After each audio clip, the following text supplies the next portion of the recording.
Okay, first of all, I would convey my thanks to all my co-authors for assisting me to carry out the whole research. So let's start with a short introduction. So actually, financial inclusion means providing affordable and accessible financial services to individuals and businesses, especially for lower income group and disadvantaged and marginalized people of a country to support economic growth and equality. And in the present era, we have seen that financial inclusion is considered as an essential factor or a factor to reduce income inequality and reducing poverty. And Bangladesh has seen a significant progress in financial inclusion over the past decades, marked by financial account ownership and digital financial services expansion, etc. But a lack of understanding of financial products and financial services limits people's ability to use financial inclusion services effectively. And Bangladesh mainly faces significant infrastructural challenges in remote areas, which actually obstruct the financial inclusion services in our country.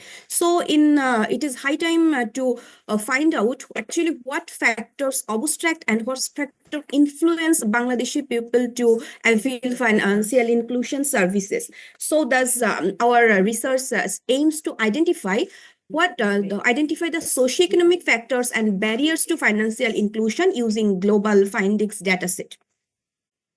Actually, it is a secondary micro database study, and we have collected data from Global World Bank Findex Dataset 2021, and we have here we have used 1,000 observation, and in case of variable, we have considered a set of demographic and socioeconomic characteristics like gender, age, income level, education level, employment status, residential status as our independent variable. And in case of dependent variable, financial inclusion is our main target variable here. And as we all know that financial inclusion is a multidimensional concept, and it is defined from different dimensions like penetration, uses of financial inclusion services, credit accessibility, savings and barriers, etc. So basically, the dimension or indicators of financial inclusions services are recorded in dummy form, and further we have indexed the data for our formal analysis. Okay. So here we have list down the different dimension of financial inclusion services like penetration, uses of digital financial services, credit accessibility, savings, and different barriers of financial inclusion that generally faced by Bangladeshi people. Okay.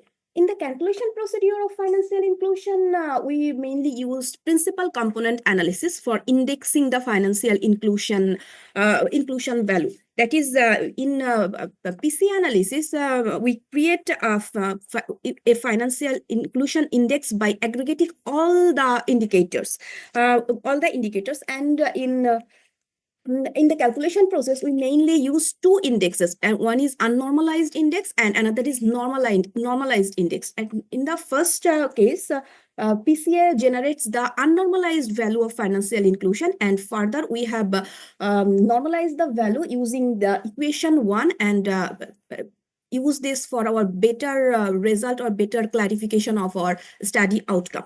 Okay. And in case of our formal econometric analysis, we mainly use two models for identifying the determinants of financial inclusion. First one is Wales model, ordinary least square method for both the normalized value and unnormalized value of financial inclusion.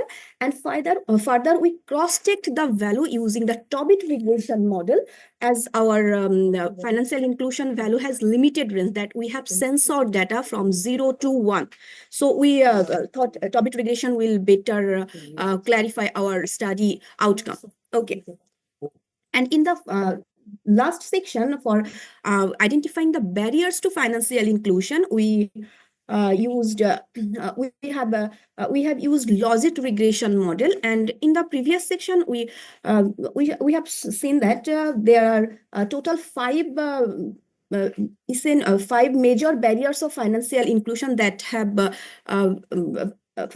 faced out by people, and for different or for each of the barriers we have run separate logic model and displayed the data in table. Okay. In case of resulting discussion part, a short summary statistics shows that the observed respondents are mostly young and adult aged with a mean age of 36.9, and most of the respondents have completed at least secondary level of education, and all of them are most of them are mainly middle income people. Okay.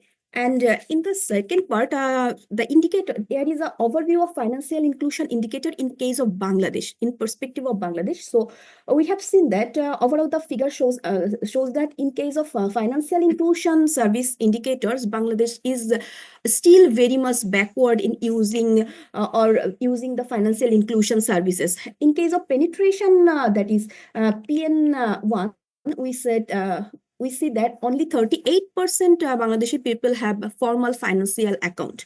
And in case of uses or accessibility of financial inclusion services, the rate is very low. And if we see the barriers to financial inclusion, then most of the respondent points that lack of money and lack of transaction and the transaction cost of financial inclusion is the main barriers for them. Okay. So in case of our formal analysis, this table shows the OLS result for our study, and we have seen that the both normalized and unnormalized model result are presented here.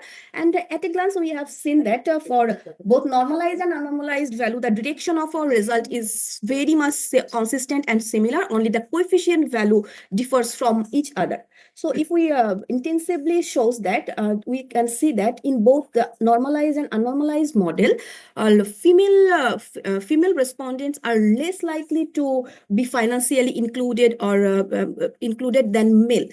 In both model, we have seen that it is statistically significant at 1% level. So the possible reason behind that, the domestic responsibility of the female and domestic responsibility of female and their dependency on male about financial decision making and limited access to credit limits them to be financially included in more. And in case of educational level have a significant positive impact on financial inclusion for Bangladeshi people. As education enables people to better financial understanding and financial decision making. So it has positive impact for us for financial inclusion, and income level also positively influence Bangladeshi people for financial inclusion services, because higher income people are more associated with financial inclusion services in our country, as we know that low income people face difficulties with transaction cost, minimum balance requirement for financial inclusion services that limits them to be financially included. And in case of residential location, urban people are more likely to be financially included than rural people. That because urban areas are very much well equipped with physical infrastructure and modern amenities with financial inclusion services that encourage them to be financially inclusion in more. So here is the Tobit regression model, which we generally cross-check the value with our previous OLS model, and we have seen that the direction of result is very much consistent with our OLS model. Okay. If you don't mind, I can take 2 minutes extra. Okay. Here is our last part of our research, that is influential factors of barriers to financial inclusion. So in case of barriers to financial inclusion, respondents increased education level, increased income level, and residential status decreases most of the barriers for financial inclusion. That is in case of education, educated people feels less psychological barriers or less maintenance difficulties in case of financial inclusion, and income level also increased income level also decreases financial inclusion services burdens. That is, some institution requires minimum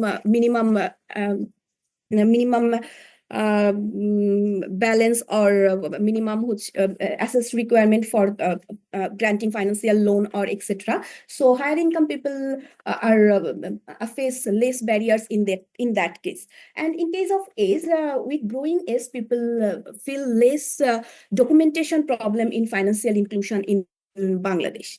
Okay, and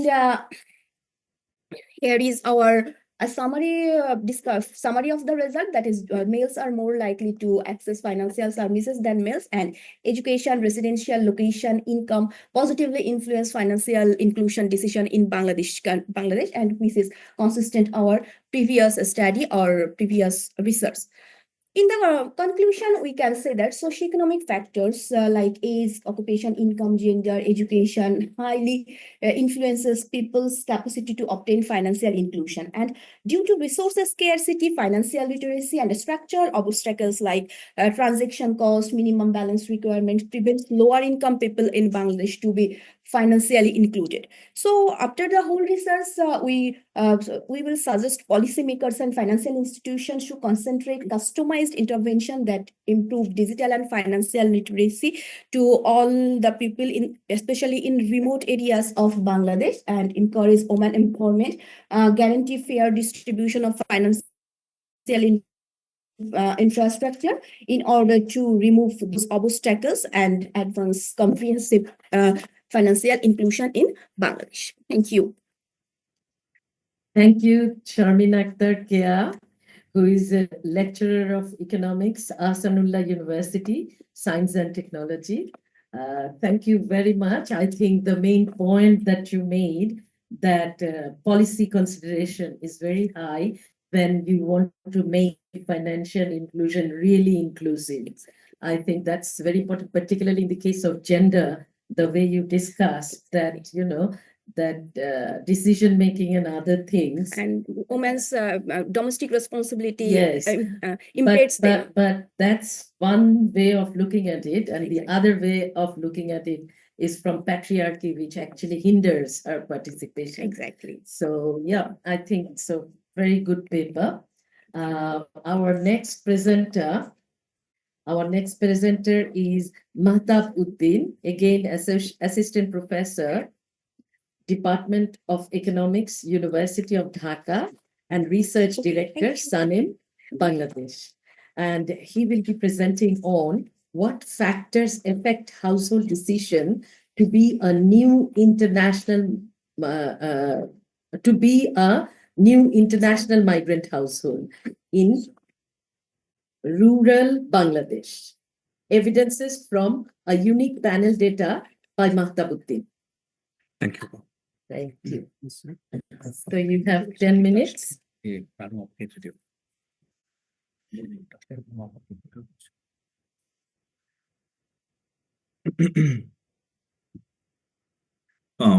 you, Honorable Chair. It's my honor to sit beside Dasim Appa and Ranu Appa. So good morning. I'll try my best to conclude my presentation in 10 minutes.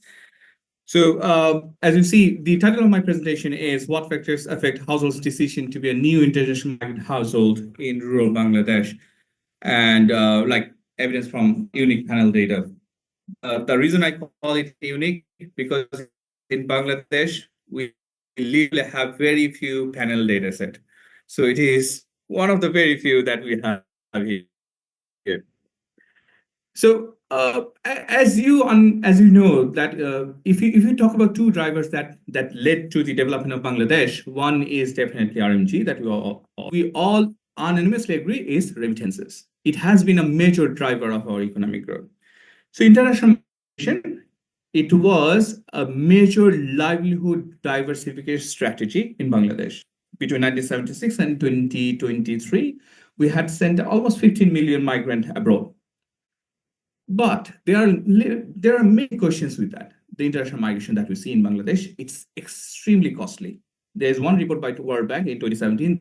They say the international migration from Bangladesh is one of the costliest in the world. Why? Because there are lots of intermediaries in between. They charge triple or fourfold or fivefold or tenfold than the actual migration cost. So this international migration is linked to inequality to some degree, and that I explore in my another paper. But in this paper, this paper was my like a stepping stone where I looked at how the international migration, which households decide to be in new international migrant households, how their assets and their education level and everything, or migration network, how those things affect.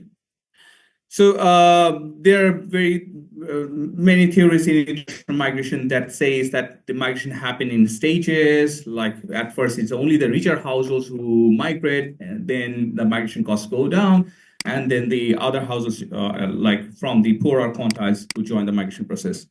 So my attempt was like to go in that and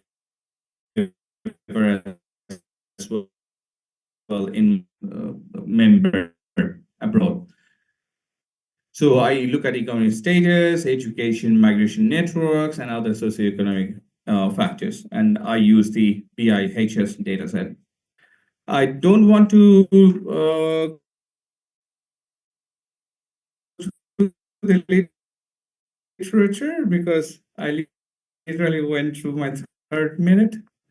So the theoretical framework I'm using it earlier, classical migration models, those were by Justice, Hugo, and others. They actually talk about individual decisions. Then came this NELM, where Starber and others, they actually argue that no individual decision, migration has. So, and this new case that networks and financial constraints, those are very important in the decision making. So, in my paper, I devised a theoretical framework. It's just the final line of the regression line. I have 25 lines in my equation. What it says is what household do? Household maximizes its utility. So how does it maximize its utility? Household's utility comes from its consumption expenditure, which is Y. This Y you see here, it's a consumption. This household's utility increases at a decreasing rate. And the later part, here you see, this part is particularly, you can't see actually. Anyway, the later part that you see here, this part is one comes from the household if it decides to migrate internationally. This one is a probability of a successful migration. Why? Because in Bangladesh, there are lots of cases where people fail in migration. So if he fails in migration, he incurs this part where he has to bear the cost of migration. So this is the part of the cost of the migration that he bears if he fails the international migration. So basically, what it says in simple senses, it says his utility, he maximizes his lifetime utility, which comes from consumption expenditure, the then expected gains from his wages, where he will get it, then deducting for transport costs, legal and other litigation like passport and other stuff, those stuff. And this cost also includes asymmetry of information. So information asymmetry, I measured this with this indicator. It is inversely proportional to the migration network, education of the household, and the parental education, all those stuff. So what I mean by that is that, you see, in Bangladesh, one way to trick people is to just fraud with them. That happens a lot. So who are the most sufferers? It is the workers who cannot read and write. They are given some visa, just take a visa, but they are given a visa like a tourist visa. They land in Malaysia, and the moment their dream is gone. So that actually takes pair and migration network and education. Those can play a role. in reducing the asymmetry of information, reducing the cost of migration. Well, so there's a conceptual framework. It says, let me dive into the main part of my paper. So the data I'm using is a BIHS. They have 3 rounds of the data, 2011, 12, 2015, 16, 2018, 19. The model that I use is called dynamic panel probit model. Okay, so dynamic panel probit model is, there's a paper by Woolridge in 2000. Why I use this model? Because you see, I have something called feedback. So some variables which are coming. So migration decision in this period is basically depends on whether I have migrant members from my household in the previous round or in a migration network in the previous round, all that. So if you have feedback in the right-hand side, that causes nickel bias if you do some ordinary regressions. So that's why you have to take into account some dynamic panel model. Since our dependent variable is a dummy, we do dynamic panel probit. So in the explanatory variable, we have the, as per the model, how it defines. So our dependent variable, whether the household sends a new international migrant member abroad. And the explanatory variables include whether the household had any new international migrant member sent in the base year 2012, whether the households had any migrant who are not new, who were sent long before in the base year, whether the households and some and other covariates like parental educations and all that. Well, and some ZI, which is a row vector of all explanatory variables from all time periods. This is just in a typical dynamic panel probit. So this is a summary statistic. One summary statistic is migrant share index, which says that if you are in the bottom 40% of the households, only 24% of the migrant members, they came from the bottom 40%, and 56% came from the upper 40%. So you see the ratio of the top and bottom 40%, it always remained more than 1.5. 2015 data, I think there was a very few migration that caused that change. But 2018, you see the bounce back. It's still 1.4 trillion. So the regression result that we have, it says, let me just explain it very briefly. If you have a new migrant immediately in the past one, then your probability of sending a new migrant this period goes down. It's very rational, understandable, because international migration is very costly.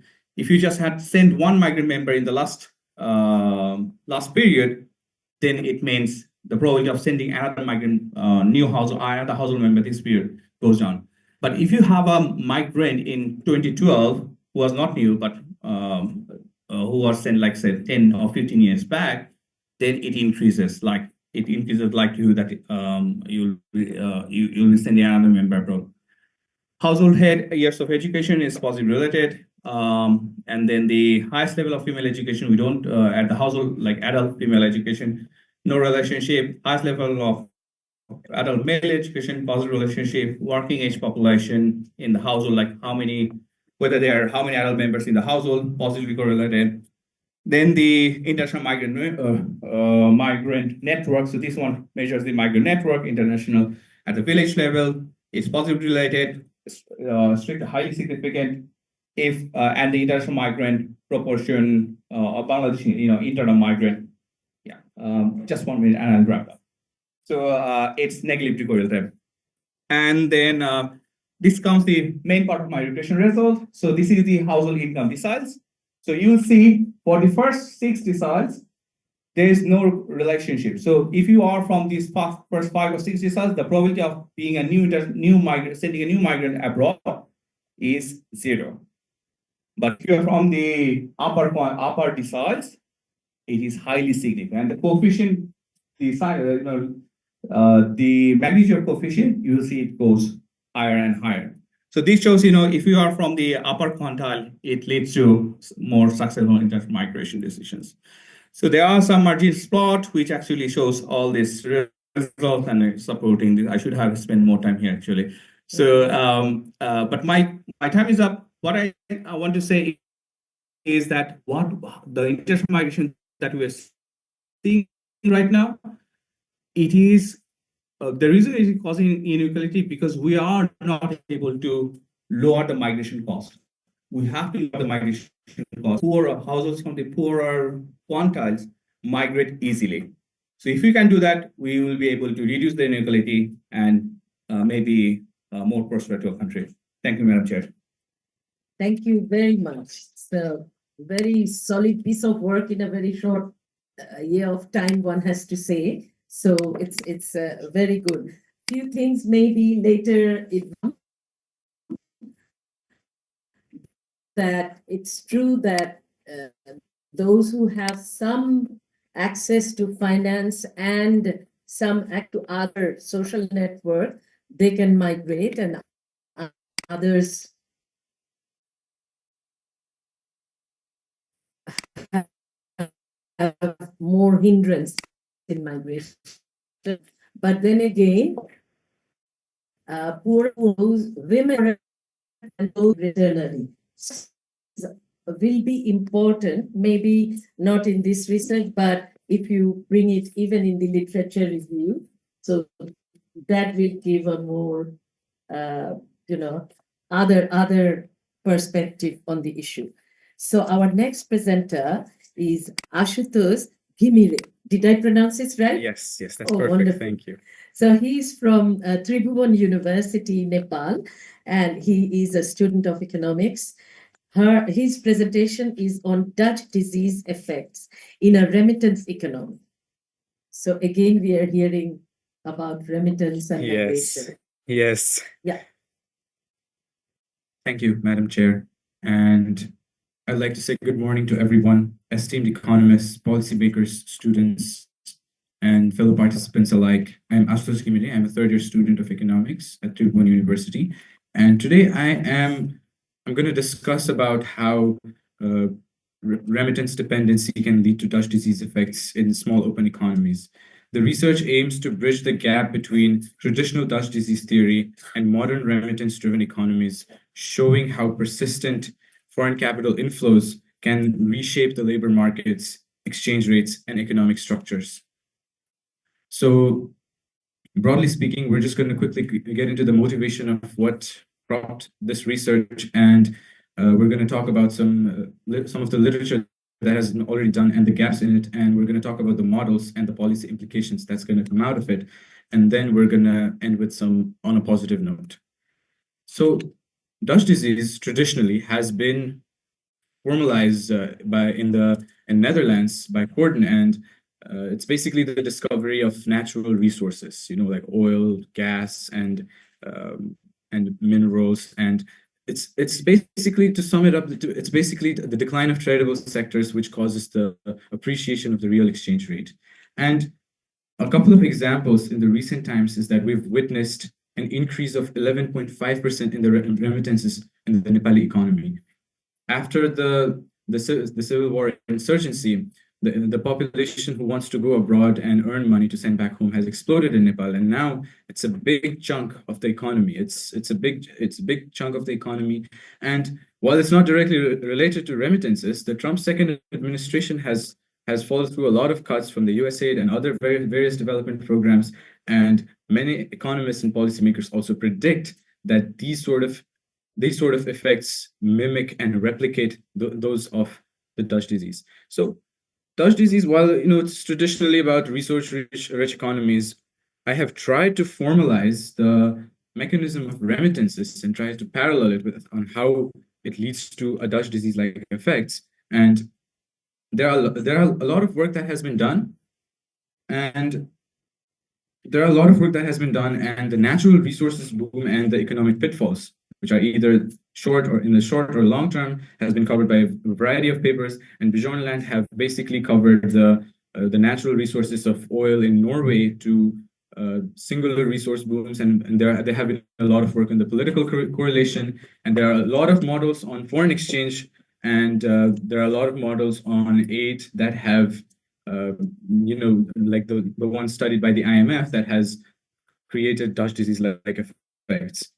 And there has been a fair share of empirical studies. And while there has been a really good empirical studies by Costa et al. In 2009, there has been a very tight limitation, and it fails to acknowledge the labor aspects of this mechanism in a more theoretical manner. And the gap here is basically that there's a lack of elaborate formal models which analyzes these effects, and not only these effects, but we try to understand how does the policy shifts in the sending economy, remittances, affect the ones in the recipient economy, in the recipient small open economy. And basically, our fundamental question just boils down to, does remittance dependency cause Dutch disease-like effect in a small open economy? And the extension is that we have a couple of results from our final proof where we show that this policy shifts in the sending economy further amplifies this effect in the recipient economy. And the assumptions of our model is basically based on three sectors: the tradable sector, which are basically export-driven production, and then we have the non-tradable sectors, which are the domestically consumed goods.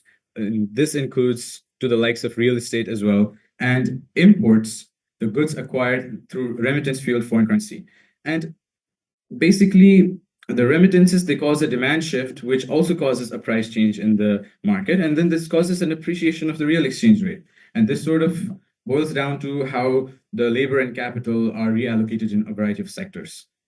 So the household income and budget constraint is placed in this equation, and the price of domestic goods, important, and the real estate and the remittances are formed in this equation. Now, this maximizes the utility, and when the budget constraint of this behavior basically boils down to how the remittance inflow of increased consumption of both tradable and non-tradable goods. And there are papers that have shown that foreign labor migrants have a strong preference towards towards purchasing of real estate and luxury commodities over domestic goods, which causes an increase in the output of the non-tradables.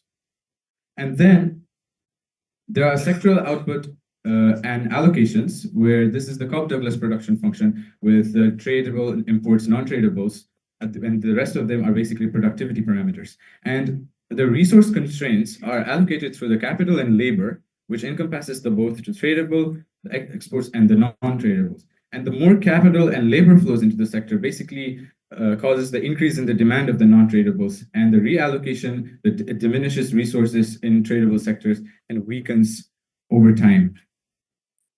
Now, the exchange rate, which is essentially in this context like the ratio of the price of the non-tradables and the tradables, which is exogenous in the small open economy. And the appreciation follows that as change in exchange rate, it causes a demand shift in the remittances, and this yields an increased price, which eventually results into an increase in the real exchange rate. And when the real exchange rate basically appreciates, it's basically that the domestic currency is overvalued far more than it should, and it's basically overvalued with respect to other factors. And as the tradables, and as that happens, the tradables tend to lose its competitive grip on the global markets. And the labor movement within the sectors where there's more leads to more demand for non-tradables, and as the LN increases, the LT decreases, and the tradable output shrinks in continuous time. So basically, this model also assumes that it's a zero sum where the increase in non-tradables leads to a contraction in tradables, and this basically becomes a problem where it leads to less diversification in the economy. And we characterize all of these effects, and we show that in the paper we try to prove that this decline in tradable output as remittances increases and the change in the output of the tradables implies the effect of the Dutch disease. Now, there's a formal proof in this paper. Now, if we were to go to the nitty-gritty proof of this paper, it will take a much longer time. So the real exchange rate, basically the gist of the proof shows that the real exchange rate appreciates to an extent where the tradable sector is it's sort of stable at a lower output, and then in the long run, the economy is too reliant, too invested in non-tradables. So this basically causes a massive shift in the structural imbalances. And yeah, basically the formal proof shows that it omits an appreciation of E continuously over time and contracts the tradable sector. And as you can see in this graph here, the blue line shows that the remittances increases with respect to the real exchange rate following a steep curve over there, and along with a slight increase in the labor in the non-tradable sectors, there is a decrease in the labor in the tradable sectors and a decrease in the tradable output. So following this proof, I examined 3 additional corollaries that comes out of this. The first one is that basically the remittance is monotonically increasing in the R space. So the sectoral reallocations are basically highly sensitive to the changes in the remittance. And the second corollary shows that the threshold exists where remittances exacerbate the structural imbalances. So there is a threshold where the contraction becomes irreversible. It's very difficult to go back. And then there also exists a remittance at the optimal level, which sort of meets at the equilibrium where remittance is not too harmful and not too useless either. So the shocks we also examined the shocks here, where basically regulation in the labor migrant destination and the sending economy can have there's a very sensitive relation here, which can send the structural shocks in a trickle down way on the remittance time. And there are also the global demand forces, which yields more pressure on the exchange rate. And moving forward, we have basically added formalism to carry out more empirical research and simulations, and to contribute this in the literature of macro labor and remittances, and in the literature of migration. And management of exchange rate through altering foreign currency inflows becomes very important. And the industrial policies, which implies encouragement of investments, to attempt to diversify and not rely on a singular source, becomes very important. And the government must take actions that can lead to the form of diversification. And basically, future policies must balance remittance reliance and productive sectors, investments, and exchange rate management to ensure sustainable economic growth. So these are some of the references we have covered in this. And thank you. Thank you. Thank you. I think this is something new for me, linking exchange rate with remittance flow, and then looking at remittance flow as a, creating problem for exchange rate. So it's it's interesting, and I'm sure a lot of questions will come on this. Our next presenter is Afia Mubashir Tiasha. Afia Mubashir Tiasha. I changed my glasses. I thought it's my glasses. No, I can't really read when it's very little, tiny thing, because maybe I'm developing some problems. Okay, so without any further delay, your paper is analyzing the impact of remittances on the labor force Participation rate, evidence from Bangladesh. Okay. Thank you, Chair. Good morning, everyone. I am Afia Mubashir Tiasha. I'm currently working as a Senior Research Associate at SANEN. The paper that I was working on is analyzing the impact of remittance on the labor force participation rate, evidence from Bangladesh, which is co-authored by Tashfia Akon, former faculty member, Department of Economics and Business Studies, International Hope School of Bangladesh. Now, I will go to the background of this study, why we chose to do this study. For simplicity, you can say that in the past few years, we have seen the remittance have constituted a significant capital inflows in numerous developing countries. And according to the recent World Bank estimates, Bangladesh has received over 26 billion in remittance, making it one of the top remittance recipient countries. Also, we have seen that more remittance inflows result in less labor supply and more consumption demand skewed toward the non-tradable goods. So we can see that there is might some relationship between the remittance and the labor force participation. So we tried to dive into that. And on the other hand, we saw that the remittance have the possibility to lower the labor supply and foster a culture of dependency, which might limit the economic expansion and increase the inequality. So understanding these relationships is very important for the policymakers, especially in developing countries, where remittances often represent a significant source of foreign income.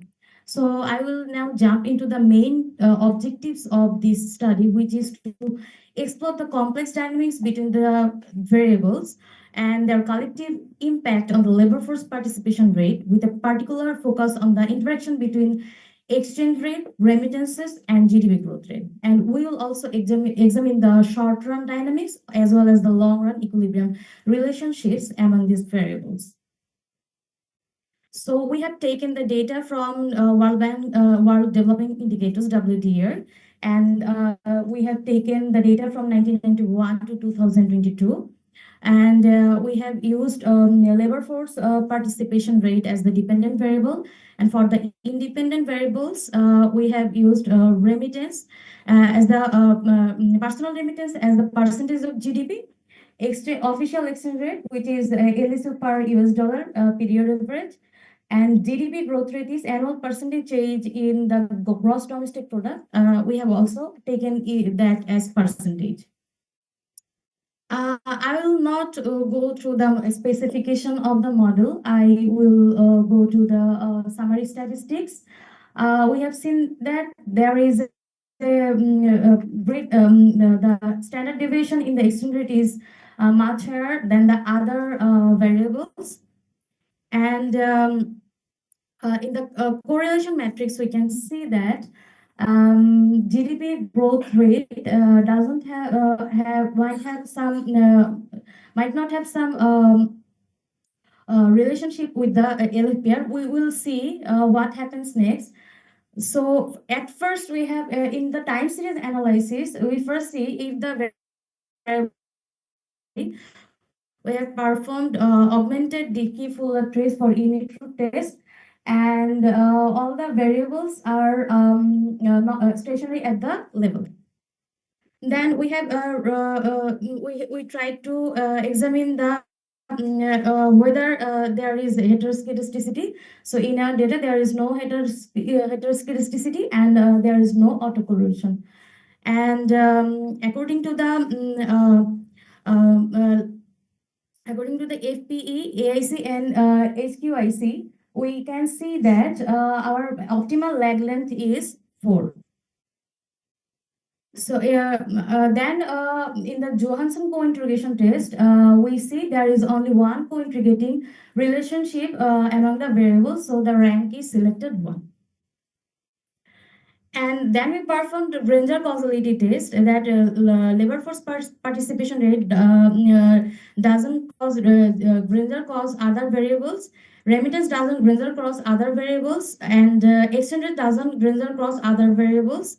So we see that labor force participation rate, remittance, and exchange rate has some causality, but we didn't see any causal relationship between GDP growth rate with the other variables. Now we will go to the short-run results. We can see that in the short run, remittance doesn't have any impact on the labor force participation rate. And we can see only the exchange rate has some short-run impact on the labor force participation rate. If we go to the long-run Johansson normalization restriction imposed test, we can see that remittance and exchange rates had some positive and significant relationship with labor force participation rate, where we can see that the GDP growth rate doesn't have any long-run relationship with the labor force participation rate. So now I will go to the major findings of these studies. I have told that in the short run, and there is no significant relationship with remittance with the labor force participation rate. That means, but in the long run, remittance and labor force participation have some significant relationship. That might we can say that there is okay. For the long run, we can say that remittance and labor force participation rate has a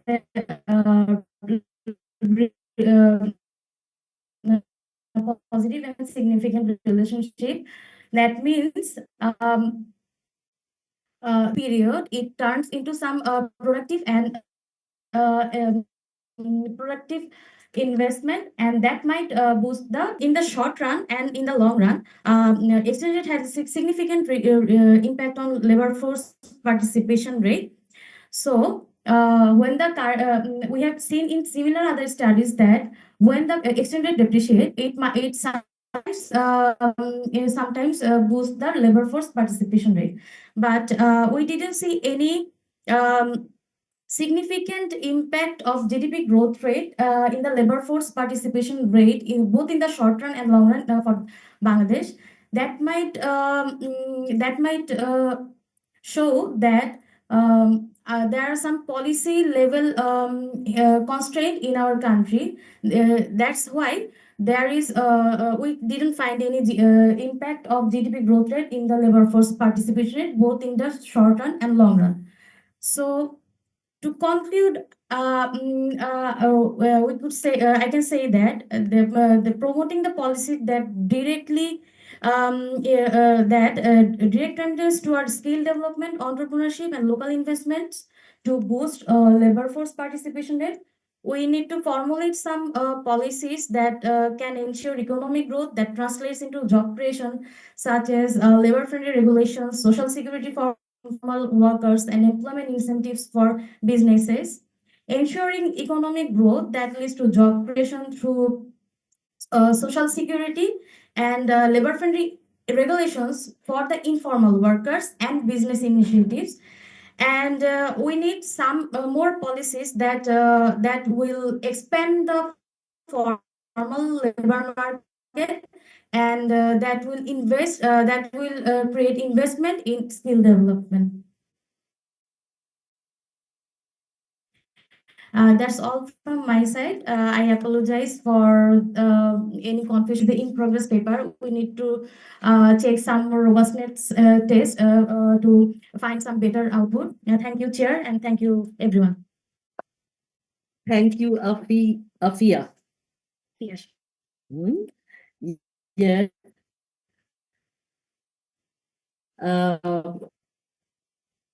I have a question later for you. Is like, did you in this whole issue that this year 1.3 million new trend in labor market and job creation by migration is 1.3 million. So therefore, in the job market, the labor force participation will be less because many of them has gone abroad. So how have you incorporated that into the discussion? So now I have Ranuma Salam Khan, National Program Manager, International Labour Organization. She is our discussant on all the papers. She, did comment. Thank you. Thank you, Madam Chair. Good morning, everyone.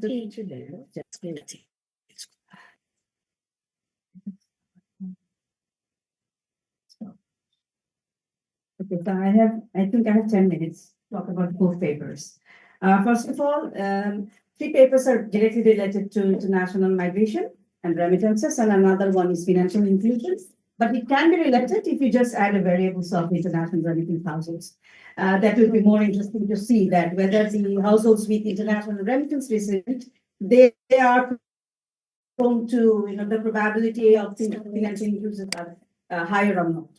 First of all, the paper related to the determinants of the challenges of financial inclusions. The beautiful, I learned it's about the index. It's really good to know about the index, and it is the big, huge data set. So the independent variables or explanatory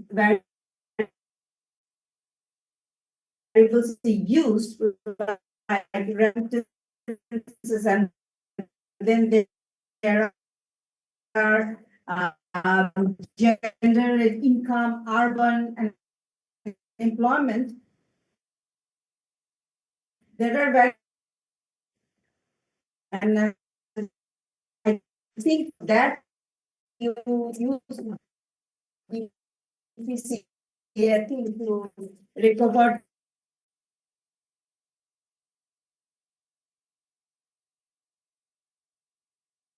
that is one thing. And when you use the KMO test, that is also that you are relying very much, you are misinterpreting your, the average view rate of the reliability. So that is another thing that maybe you need a little more micro level analysis to see that those tests are reliability tests varies each other or not. You use very popular TOBIT, OLS, and also logic models. And for me, it really, I felt enjoying reading these papers after so long, written into the academic world. But at the same time, I would be interested to see the findings is very interested. And of course, we all know that, the more educated you have been, the more financial inclusion, the probability of financial inclusion will be more. At the same time, urban, that is very obvious because in urban, the service providers of the financial inclusions are more than the rural areas. But at the same time, you use the gender issues that the female are less likely to, But when we think about the microcredit and other things, even also the international remittance receivings who has a female, there it can be the scenario can be indifferent, because even also if you think the microcredit receivers is most of our recipients are women, so in that case maybe those households women's financial inclusions are more probably higher than the other counterparts or others. Another I think so far in your paper you mentioned about that bank savings mostly in Khulna and Sylhet areas. I really found really interesting. Sylhet, I can assume that, in Sylhet, there is a historical trend of, international remittance and every household had to receive remittances. So that's why there are more, but I'm not sure. But if it just to conclude your paper it is very well written. You have described the model quite well, but at the same time, you also need, for example, to verify the age variables because you say that the age has an inverse relationship with the financial inclusion. But you may use dummy variables like the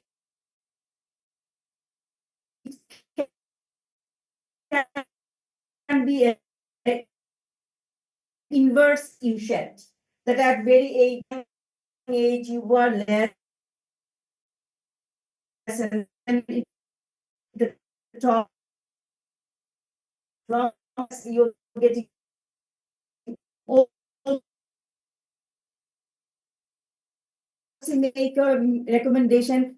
For me, I would be more interested to see the policy recommendations. I would not go to the methodology. I will not go to the economic model you use. I would like to interested to see what policy recommendations. So we all know that financial literacy, but you have to be it would be useful for us if you go into the detail about in which level, at the age level, which part, and education, and and you also say lessen the economic disparities. This is very macro level. We all know that in Bangladesh the inequality and also the how the inequality is increasing. So you have to see it is a generic recommendations, but how you're going to lessen this thing.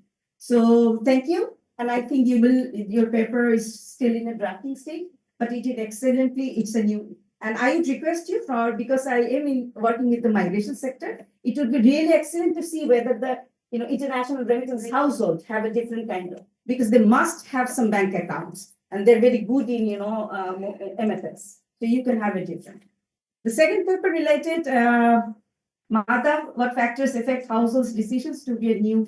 That's really interesting to see, and you specifically focus on rural Bangladesh because your data has it.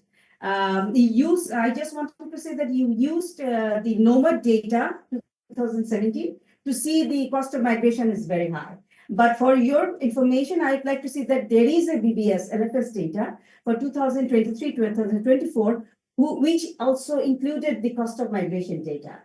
And the government data says that it takes 17 months for a person to recover the cost of migration. So this is really upsetting. And if you really take this into consideration, that all other rational assumptions and hypotheses you have taken, that will come into under questions. That whether it is really kind of very much rational decisions for. Maybe the expected income after migration, there is something very interesting going there. People have a very kind of, I would say, ambitious analysis about the expected income. There is another thing in your paper, most of all the econometric model, and I also have learned a lot of new econometrics tools, which I have all totally forgotten. Maybe thank you for that. And it is really very, I would say, a smart approach that you mix up the new classical model and the NML model, because both says, one says individualistic and one household, but you mix up. This is a very smart approach. But at the same time, you also, there is a hypothesis from your is that if you migrate within friends and families, it tends to be safer. But in reality, of course, Appa will also, in reality, we see that even also migrating with friends and families are more dangerous than others. Sometimes recruiting through recruitment agencies are, safer than that. And there are actually two channels to migrate, not three. One is with G2G and one is with recruiting. When recruiting through recruiting agencies, then the sub-agents or dalals or whatever they came, but channels are actually two. So there you need to, clarify that. Another thing, one of the interesting findings is you say that the poor is, the poor sections of the income quintile, they couldn't migrate.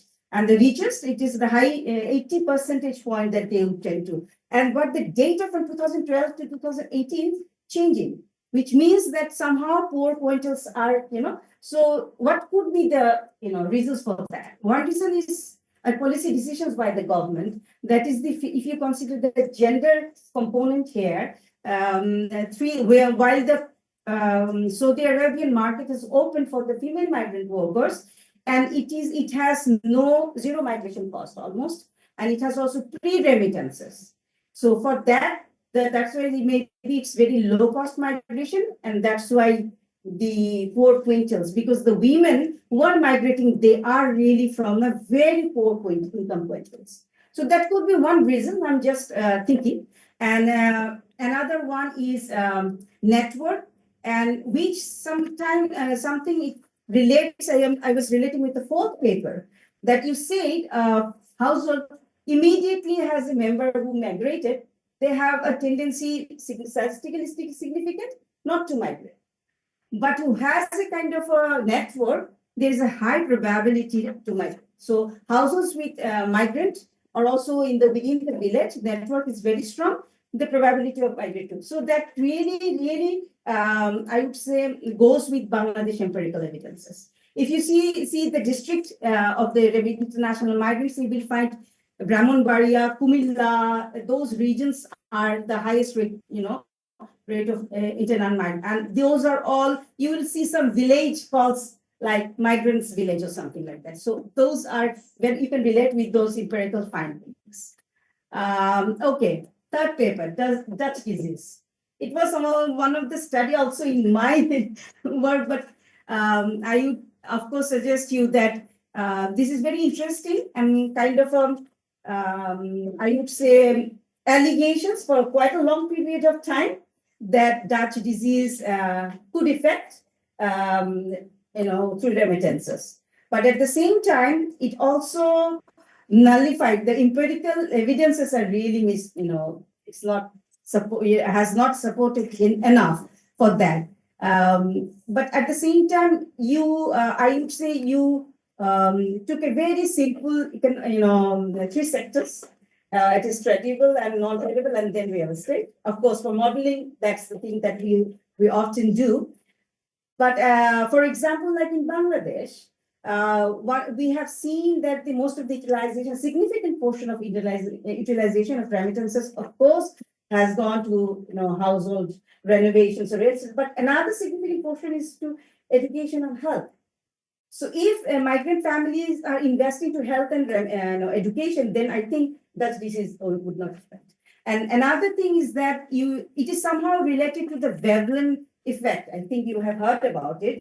When the Industrial Revolution in England was happening, and then people suddenly, a group of people, they started consuming in that conspicuous consumption.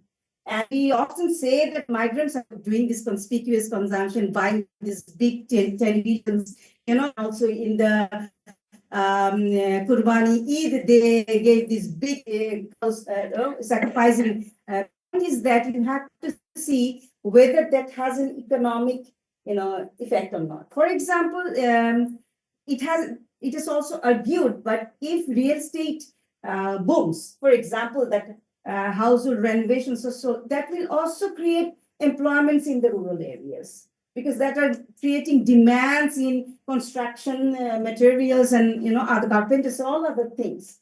So would that really actually concluded into demand, high demand in the non-tradables, and also taking away labor from the tradables to the non-tradables, where we still have abundance of labor supply. That's another thing that you can check. But at the end of the day, it's a really interesting thing, and maybe you can also compare it to Bangladeshi data. Maybe that would be because Bangladesh dependence on remittance has a long history, but still I think our real exchange has not been appreciated. So we are still depreciating, so that and so far I see that this is at least near to the coming 10 or 15 years. But don't know whether I have crossed my 10 minutes. Oh, it's already 13 minutes. The last thing, your one is very interesting, and I somehow correlate with Madhav's paper that you told that the labor force participation has no short run, no relationship with the remittance. I think you can also see with some to see that this is really surprising for me. It can be happen that whether the remittance receiving households is migrating. They are migrating, maybe that's why they're not participating in the local labor force or not. So that's why you find these, insignificant relationships. And at the same time, the GDP growth rate. You need to look into this thing in a very, I would say, deeply manner, that whether there is a case of autocorrelation or reverse causality or not. Because of GDP growth rate and, the exchange rate, and also this could be reverse, there could be reverse causality there. And so we all expect that there is a significant relationship with the GDP growth rate and with the labor force participation. And at the last but not least, I would request all of you to put the gender as a very important variable. But whenever we think about financial inclusion and also international migration, gender has a very important role. So, and also the labor, even in labor force participation, the last labor force ILO's data shows that the women's labor force participation is decreasing overall at national level, which is alarming to see. And so that's why maybe you have these ambiguous results. But overall, I really enjoyed the paper, and it could bring, of course, new policy suggestions to the policymakers if you really go into the more macro level, and if you can ensure you have more dummies to see whether those have any interesting, significant impact or not. Thank you. Thank you, Ms. Ranuma Salam Khan. I think you comprehensively evaluated all the three papers, the good sides, and also how you can improve these papers. You have nicely identified. Thank you very much. We have around 19 minutes, so we can take a few questions. If you have any question, you can ask to any of the presenters. And one more thing, it will be good if it's question rather than comment. Okay. Yes, please.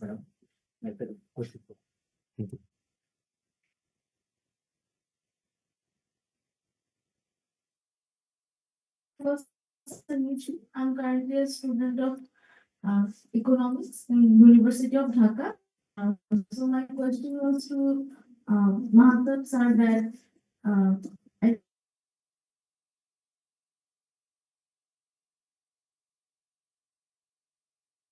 think already ma'am has told the gender dynamics. So my question was basically on another thing on the perspective of Bangladesh that many cases land ownership is a big fact. So have you find any sort of uh, discrepancy on the fact that there is differences in migration maybe between the landowning or landless households? So can you share with that?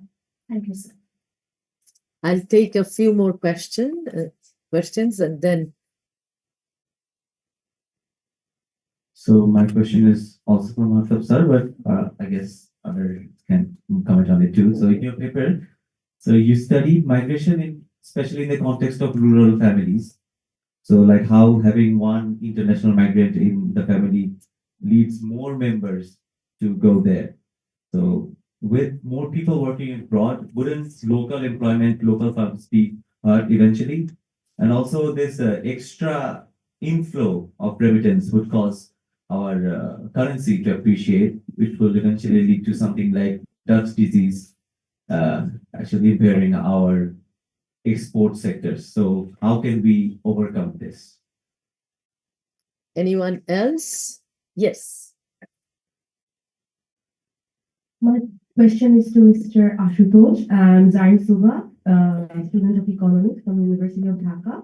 My question to you is, did your analysis of the economy find evidence of sectoral shifts, such as labor moving away from agriculture and manufacturing towards less productive sectors? Thank you.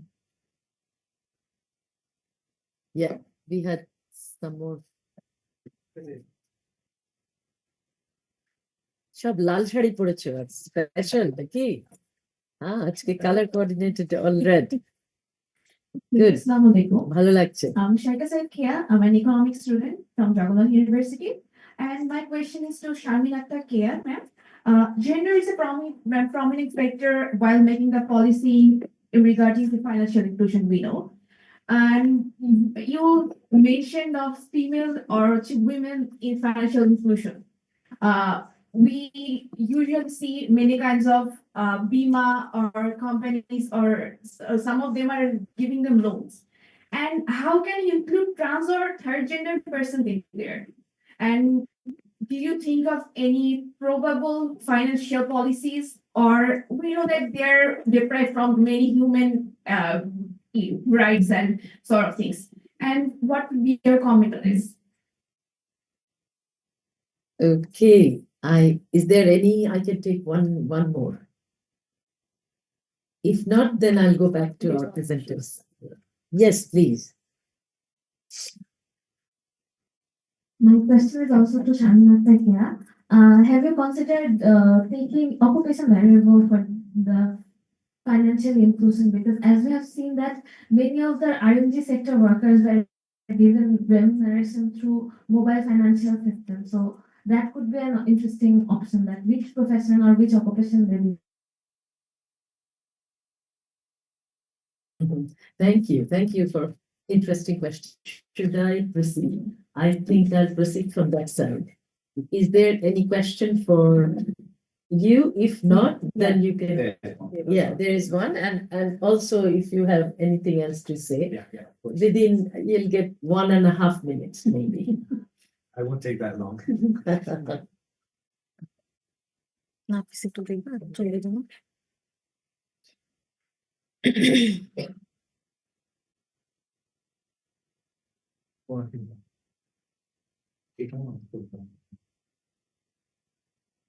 এটা কি কথা একটা ছাড়লে আরেকটা চলবে না নাকি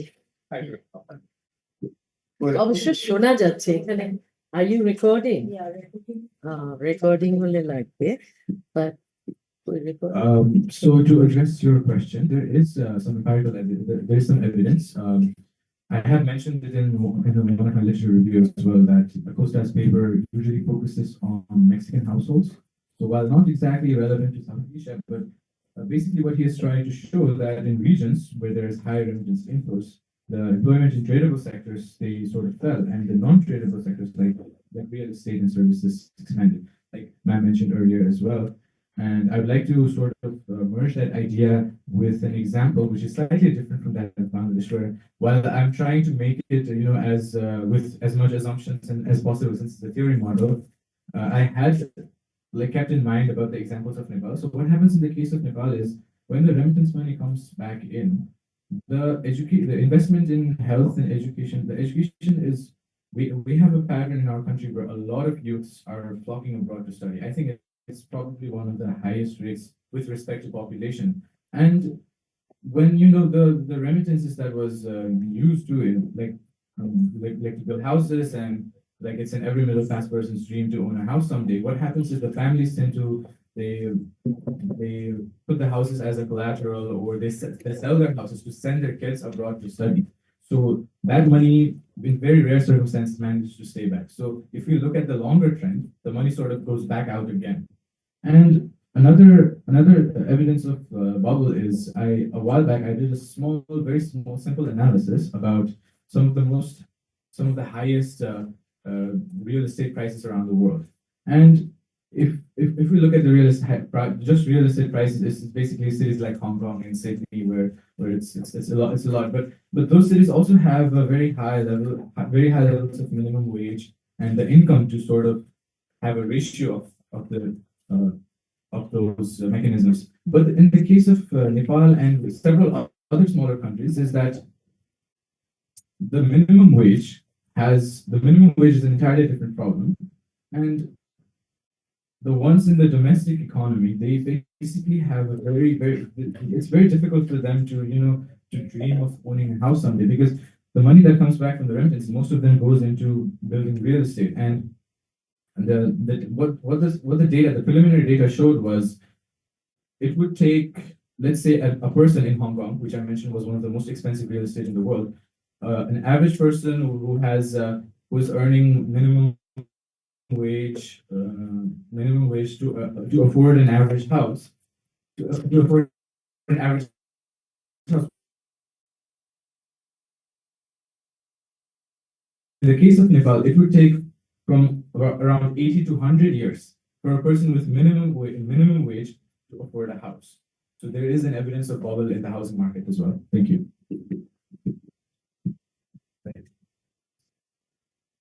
Madam Chair, if you permit, can I have just make two quick comments to Kira and Ashutosh?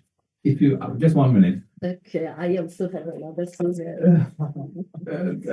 Thank you. Let me just give one comment. Yeah, so I really want to give this one. Particularly, I think in your paper you have the eligibility problem. So because you're on the right hand side, you have the income variable. You have to take IB profit.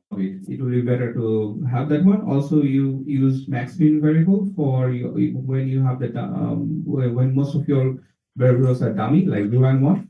So 0 and when you're dummy, you have all the dummy variables. Using a max mean method is not. If you have to have categorical variables 0, 1, 2, 3, 4, then the max mean method actually makes more sense.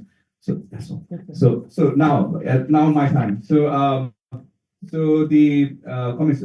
I'm really thankful to Rahma.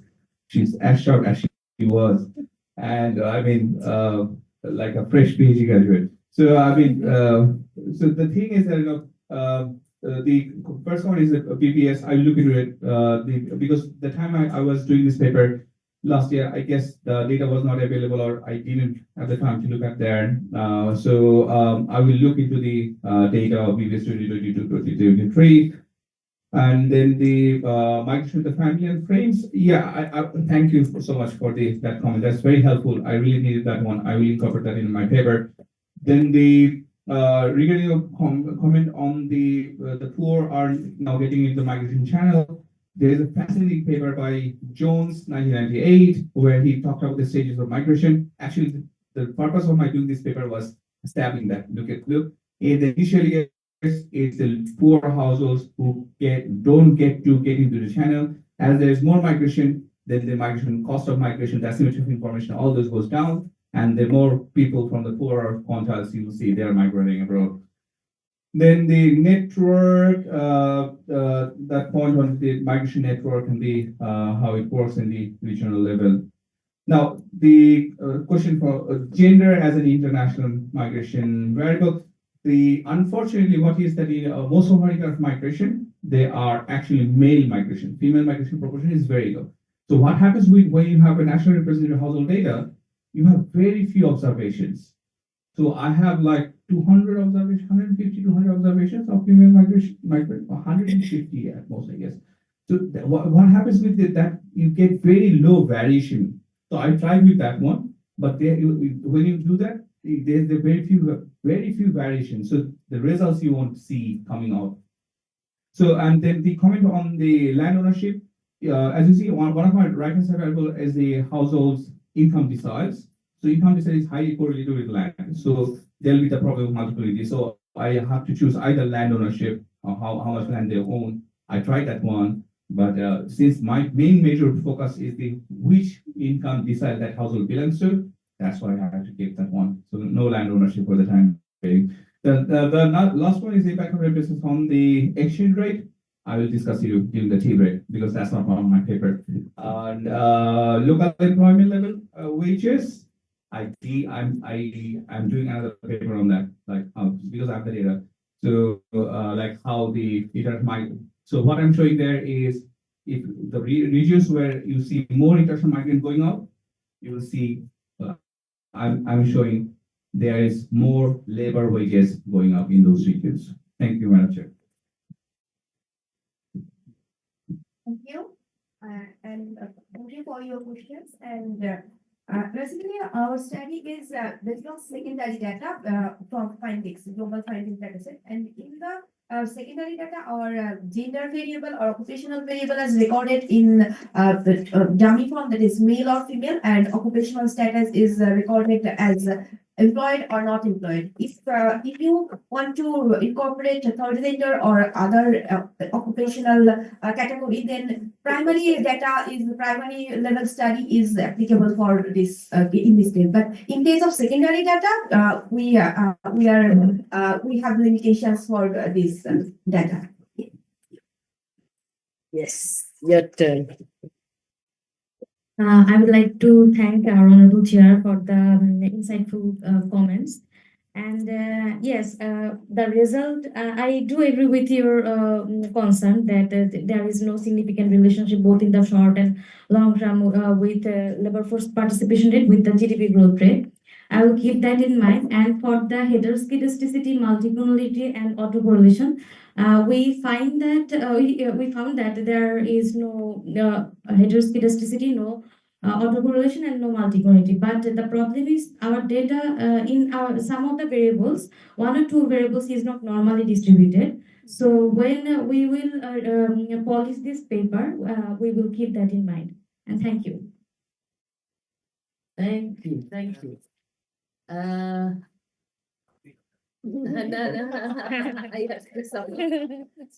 আচ্ছা ঠিক আছে বলো খুব দ্রুত mic দরকার নেই বলে ফেলো You discuss how the income remittance have impacts labor force participation rate. So remittance যখন বাড়বে, the income effect would lead to fewer member of their household to seek employment. So eventually, labor force participation rate কমে যাবে. So how can we balance a high inflow of remittance and a high labor force participation? Okay. Actually, it's not that simple. I will provide my insight through the tea break. But I have a paper on that. No, I think, yeah, no, these are all very interesting questions. And I must say, I enjoyed listening to all of you. Not that I have understood everything, because there are lots of calculation which I'm not acquainted with at all. But I could understand the gist. And a few things that came from the floor. I think when I am into migration research for so long, few things I do see with our research, we really, try to show evidence. First of all, many of you were asking about, if remittances are coming and then there will be no labor force will be scarce. I think what in the contrary it shows that it creates when you have international migrant households, then internal migration as well as non-migrant household members, it creates employment for them. You do have labor abundance in Bangladesh. You have to keep it in mind. It's not that it's a labor scarce country. So therefore, it creates employment rather than, there is people are not working. That's not the situation. Their investment, in fact, allow other to work. And the other thing about like your thing that those remittances coming and then again people students going abroad studying, that money is going abroad, but think of the human resource that has been created. So it is multiplying your research. And then you think of diaspora, backward remittances and other things. That's a new thing in Nepal that I'm witnessing for in recent times. A lot of diaspora participation in global policymaking, particularly in the UN and other areas. A Nepali voice you hear a lot now. So that is a contribution. If you say remittances are helping some families to send students abroad, so that's how it is contributing to your economy. So it's at one point what you see, in another point it's something else, and at the other point it's completely different. So these are the things, and also housing and education. I have talked, but housing and education, if you think that studies, like we also have a panel data set that is 6,000 households, and it is in 2014, 2017, and 2020. And what we see there, investment in housing is very much linked with human development.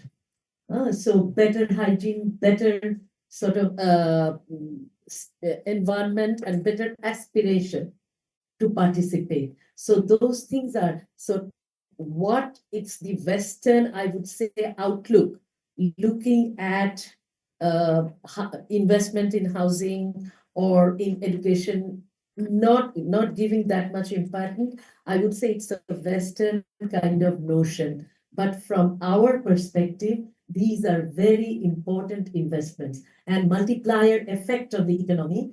That is also another, like the way you go to rural areas, you will see that the marketplace has developed in such a way that there are maybe 40 stores earlier, now there are 200 stores. And who are the major buyers? It is the migrant families who would be the major buyers. So that way the impact percolates in the society.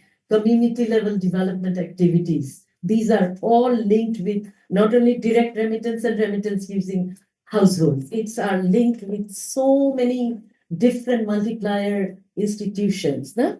So this is what I wanted to say. And cost of migration also, there I would say, yes, the theory, Western theory say that when a lot of people will start going, migration cost will come down. What it has been proven wrong in the context of Bangladesh, not in India, not in Pakistan, but in the context of Bangladesh. Lots of people are migrating, people from same family migrating, even then migration cost is going up. Why? That is because it is very easy to exploit. Accountability is not there.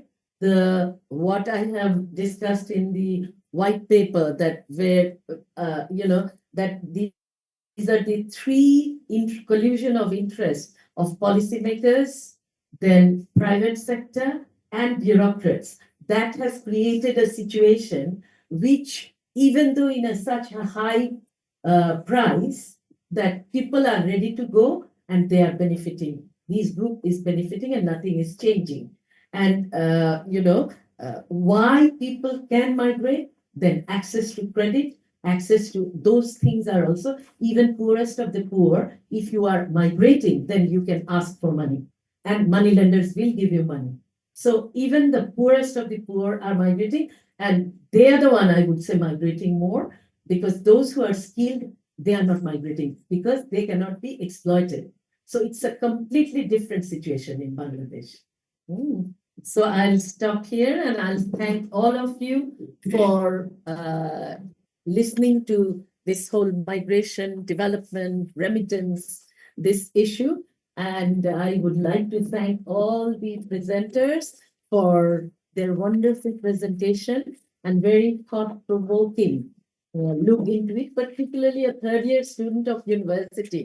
I'm very proud of you, the way you developed your paper. And of course, you know, as Ranuma has said, you have areas to develop, but I'm sure you will be able to do that. So thank you everyone, and good luck with the rest of the conference. And of course, I must thank Ranuma Salam Khan, who is a veteran, like I would say at one point of time, she was a government functionary. From there, she didn't like it anymore, and she joined the UN, and her passion with migration is very strong, and she is one of the, you know, very much committed to this migration discourse of Bangladesh. Thank you very much. Bye-bye. Thank you so much, the presenters, for these four interesting papers. I would like to request the Honorable Chair and the discussant to hand over the certificate to our participants, please. So, কিভাবে প্রথমে আছে আমরা মনে হয় দিয়ে দিয়ে সবাই এমনি ধরে ছবি তুলুক নাকি? হ্যাঁ হ্যাঁ তাও হয় Then, Thank you. ও সেলিম নারায়ণ দেখছি বারবার সেলিম সাইন এমনি সই করে হ্যাঁ, দিল। email। এটা কার এটা? এই তো Okay, come.